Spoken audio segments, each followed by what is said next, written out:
అందరికీ నమస్తే. ఏపీడిఎస్సి 2026 పోస్టులు తక్కువైనా ఉద్యోగం సాధించడానికి ఇదే ప్లాన్. పోస్టులు తక్కువగా వస్తే ఎలా అనే ఒక ప్రశ్న ప్రస్తుతం చాలామంది ఏపీడిఎస్సి అభ్యర్థులను భయపెడుతోంది.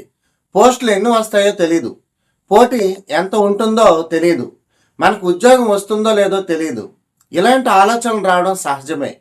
కానీ ఒక విషయం మాత్రం గుర్తుపెట్టుకోవాలి, పోస్టుల సంఖ్య మీ చేతుల్లో లేదు, కానీ ఆ పోస్టు సాధించే స్థాయికి మీరు సిద్ధపడడం మాత్రం పూర్తిగా మీ చేతుల్లో ఉంది. అందుకే పోస్టులు ఎన్ని అనే ఆలోచన కంటే నా ప్రిపరేషన్ ఎంత స్ట్రాంగ్గా ఉంది అనే ప్రశ్న మీద దృష్టి పెట్టాలి. పోస్టులు తక్కువగా ఉన్నాయని తెలిసిన వెంటనే చాలామంది చదువు ఆపేస్తారు. ఇంత తక్కువ పోస్టులకు ఇంతమంది పోటీ పడుతున్నారు, మనకు ఉద్యోగం ఎలా వస్తుంది అని భయపడతారు. కానీ మీరు చదువు ఆపేసినంత మాత్రాన పోటీ తగ్గిపోదు. మీరు పోటీలో ఉండకపోతే మాత్రమే మీ అవకాశం జీరో అవుతుంది. పోస్టులు తక్కువగా ఉన్నా మీ ప్రిపరేషన్ బలంగా ఉంటే మీరు పోటీలో ఉంటారు. మీ ర్యాంక్ బాగుంటే అవకాశం బాగుంటుంది. అందుకే పోస్టుల సంఖ్యను లెక్క పెట్టడం ఆపి మీ ప్రిపరేషన్ను బలపరచడం ప్రారంభించండి. మీరు 100 పోస్టులు ఉన్నాయని అనుకుని చదవద్దు, 1000 పోస్టులు ఉన్నాయని అనుకుని కూడా చదవకండి. ఒక పోస్ట్ కోసం చదువుతున్నట్టు చదవండి. ఆ ఒక్క పోస్టు నాదే కావాలి అనే మైండ్ సెట్తో ప్రిపరేషన్ చేయండి. అలా ఆలోచించినప్పుడు మీరు చదివే ప్రతి చాప్టర్కు వాల్యూ పెరుగుతుంది, ప్రతి ప్రాక్టీస్ క్వశ్చన్ ముఖ్యమవుతుంది, ప్రతి మిస్టేక్ ఒక లెసన్ అవుతుంది, ప్రతి రివిజన్ మీ కాన్ఫిడెన్స్ని పెంచుతుంది. మొదట మీరు ఏ పోస్ట్ కోసం ప్రిపరేషన్ చేస్తున్నారో దానికి సంబంధించిన సిలబస్ను పూర్తిగా అర్థం చేసుకోండి. సిలబస్ను చూసి భయపడకండి. దాన్ని చిన్న చిన్న టాపిక్స్గా డివైడ్ చేసుకోండి. రోజుకు ఒక టాపిక్ తీసుకోండి. ఆ టాపిక్కు కాన్సెప్ట్ లెర్నింగ్ చేయండి. తర్వాత క్వశ్చన్ ప్రాక్టీస్ చేయండి. తర్వాత రివిజన్ చేయండి. ఇలా చేస్తూ వెళ్తే పెద్ద సిలబస్ కూడా చిన్న చిన్న స్టెప్స్గా మారిపోతుంది. పెద్ద కొండను చూసి భయపడాల్సిన అవసరం లేదు. ఒక్కో అడుగు వేస్తూ ముందుకు వెళ్తే కొండ కూడా దాటిపోతుంది. ప్రతి అభ్యర్థికి కొన్ని సబ్జెక్టు స్ట్రాంగ్గా ఉంటాయి, కొన్ని సబ్జెక్ట్స్ వీక్గా ఉంటాయి. చాలామంది చేసే తప్పు తమకు నచ్చిన సబ్జెక్ట్ని మళ్ళీ మళ్ళీ చదవడం. ఎందుకంటే అది ఈజీగా అనిపిస్తుంది, కానీ మీ ర్యాంకును పెంచేది మీ వీక్ ఏరియాస్ను స్ట్రాంగ్ చేయడమే. ఒక నోట్బుక్ని తీసుకొని strong topics, average topics, week topics అని 3 కేటగిరీస్గా మీ ప్రిపరేషన్ని అనలైజ్ చేసుకోండి. ముందుగా వీక్ టాపిక్స్ పై ఎక్కువగా పనిచేయండి. ఒక టాపిక్ చదివిన వెంటనే అది శాశ్వతంగా గుర్తుండిపోదు. అందుకే రివిజన్ చాలా ముఖ్యమైనది. మీరు ఒక టాపిక్ చదివిన తర్వాత దాన్ని రివైజ్ చేయాలి, క్వశ్చన్స్ ప్రాక్టీస్ చేయాలి. కొంతకాలం తర్వాత మళ్ళీ రివిజన్ చేయాలి. చదువు, ప్రాక్టీస్, రివిజన్, టెస్ట్ అనే సైకిల్ను రిపీట్ చేయండి. ఇదే మీ ప్రిపరేషన్కు బ్యాక్ బోన్ అవుతుంది. ప్రీవియస్ క్వశ్చన్ పేపర్స్ను చాలా సీరియస్గా తీసుకోండి. ప్రీవియస్ పేపర్స్ అంటే కేవలం క్వశ్చన్స్ మాత్రమే కాదు, అవి ఎగ్జామ్ ప్యాటర్న్ను అర్థం చేసుకోవడానికి ఉపయోగపడతాయి. ఏ టాపిక్ నుంచి క్వశ్చన్స్ వస్తున్నాయి, ఎలాంటి క్వశ్చన్స్ అడుగుతున్నారు, మీకు ఏ టాపిక్స్లో మిస్టేక్స్ వస్తున్నాయి, మీ స్పీడ్ ఎలా ఉంది, ఇవన్నీ తెలుసుకోవడానికి ప్రీవియస్ పేపర్స్ ఉపయోగపడతాయి.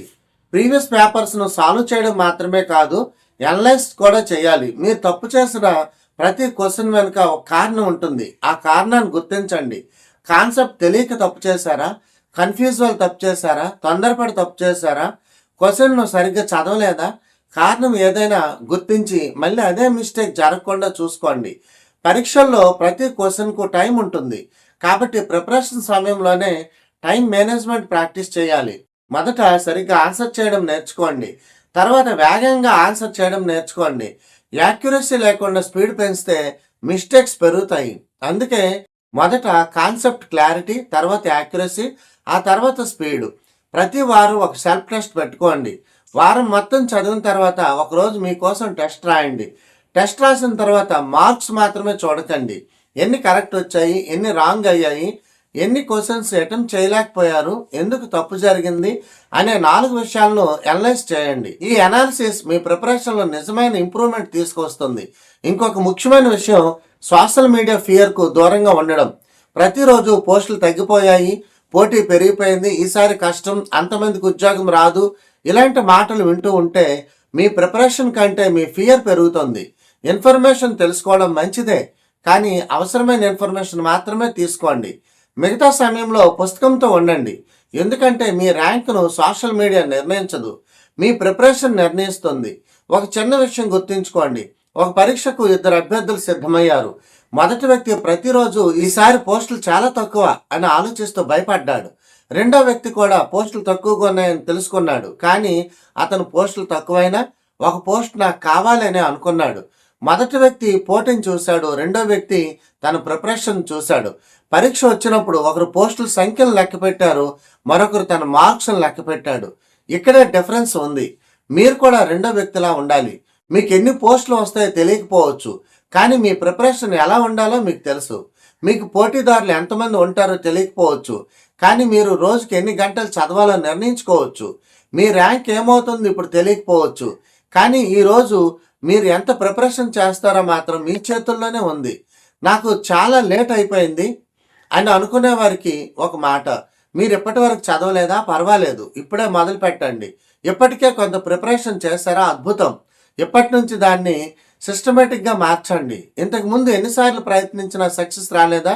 ఈసారి మీ మిస్టేక్స్ను ఐడెంటిఫై చేసి కొత్త స్ట్రాటజీతో ముందుకు వెళ్ళండి.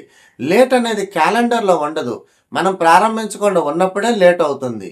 మీకు వీలైన సమయాన్ని బట్టి డైలీ షెడ్యూల్ను మార్చుకోవచ్చు, కానీ ఒక బేసిక్ స్ట్రక్చర్ ఉండాలి. ఉదయం కాన్సెప్ట్ లెర్నింగ్, మధ్యాహ్నం లేదా ఖాళీ సమయంలో షార్ట్ రివిజన్, సాయంత్రం క్వశ్చన్ ప్రాక్టీస్, రాత్రి రోజంతా చదివిన దాన్ని రివిజన్. వారానికి ఒకసారి ఫుల్ సెల్ఫ్ టెస్ట్ మరియు అనాలిసిస్. మీకు 4 గంటలు మాత్రమే సమయం ఉన్నా ఆ 4 గంటలను క్వాలిటీగా ఉపయోగించండి. 6 గంటలు చదవగలిగితే 6 గంటలు చదవండి, 8 గంటలు చదవగలిగితే 8 గంటలు చదవండి. కానీ ఇతరులతో పోల్చుకొని మీ కాన్ఫిడెన్స్ని తగ్గించుకోకండి. మీ జర్నీ మీది, మీ ప్రిపరేషన్ మీది. చిన్న ప్రోగ్రెస్ను కూడా గుర్తించండి. ఈరోజు 50 క్వశ్చన్స్ ప్రాక్టీస్ చేశారా? అది ప్రోగ్రెస్. ఒక వీక్ టాపిక్ కంప్లీట్ చేశారా? అది ప్రోగ్రెస్. ఒక మాక్ టెస్ట్లో మార్క్స్ పెరిగాయా? అది ప్రోగ్రెస్. నిన్నటి కంటే ఈరోజు బెటర్గా చదివారా? అది కూడా ప్రోగ్రెస్. రోజుకు చిన్న ఇంప్రూవ్మెంట్ అయినా చివరికి అది పెద్ద మార్పును తీసుకువస్తుంది. చివరిగా ఒక విషయం, మీరు ఇప్పుడు ఈ వీడియో చూస్తున్నారు అంటే మీ మనసులో ఎక్కడో ఒక చోట ఇంకా ఒక ఆశ ఉంది. నాకు కూడా ఉద్యోగం రావాలి అనే ఆశ ఉంది. ఆ ఆశను భయంతో చంపకండి. పోస్టులు తక్కువ అనే మాట మీ చేతిలో ఉన్న పుస్తకాన్ని మూసేయనివ్వకండి. పోటీ ఎక్కువ అనే మాట మీ కాన్ఫిడెన్స్ని తగ్గించనివ్వకండి. ఇతరులు ముందున్నారు అనే ఆలోచనతో మీ ప్రయాణాన్ని ఆపకండి. ఎందుకంటే మీరు ఎవరితో పోటీ పడుతున్నారన్న దానికంటే నిన్నటి మీకంటే ఈరోజు మీరు ఎంత ముందుకు వెళ్ళారన్నదే ముఖ్యం.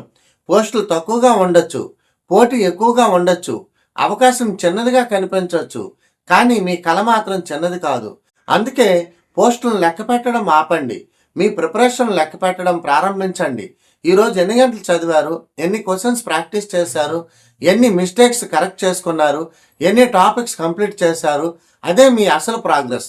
ఒక పోస్ట్ కోసం 1000 మంది పోటీ పడవచ్చు, కానీ ఆ ఒక్క పోస్ట్ కోసం మీరు మీలోని ఉత్తమ వ్యక్తిగా మారండి.